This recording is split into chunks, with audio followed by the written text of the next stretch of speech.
But ఇక్కడ storage కొరకు అక్కడ మనం యాక్చువల్గా సార్ ఈ tank design sir 45 days lean period అంటే మనకి రెగ్యులర్ సప్లై కాదు, ఇది లీన్ పీరియడ్ కోసం. లీన్ పీరియడ్ అంటే కెనాల్ క్లోజ్ అవుతుంది కదా సార్, ఆ కెనాల్ క్లోజ్ అయిన 45 days ఈ వాటర్ సర్వైవ్ చేస్తుంది సార్ సప్లై. మిగతా రెగ్యులర్గా అయితే అది కంటిన్యూగా కెనాల్ పక్కనే ఉంటుంది, వెళ్తూ ఉంటుంది.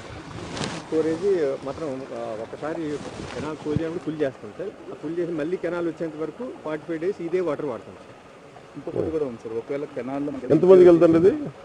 ఈ 45 days లీన్ పీరియడ్ అనేది ఒకప్పుడు బాగా ఉండేది సార్, ఇప్పుడు పెరుగుతుంది సార్. 60 days 75 days అలాగ అవుతుంది సార్. దేనికి ఆ లీన్ పీరియడ్ పెరిగిపోతుంది అంటే మనకి అక్కడ నుంచి వాటర్ విడుదల కెనాల్ వాటర్ కొంచెం మురికి నీళ్ళు వచ్చినా కూడా మనం దీని నుంచి వాడుకుంటాం. 10% డెడ్ స్టోరేజ్ ఉంటుంది సార్. అదే అవి వాటర్ వాళ్ళు అంతేగా టర్బిలిటీ బాగా పెరిగి అసిల్ట్ అంతా ఉంటుంది.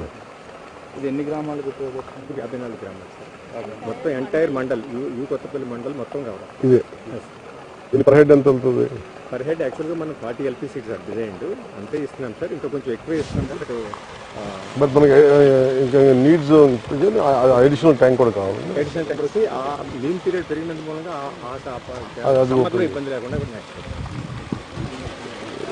అది మన శాంక్షన్ చేసి ఎన్ని రోజులు కట్టగలం? శాంక్షన్ అయితే ఒక 6 months మ్యాక్సిమం 1 year. 1 year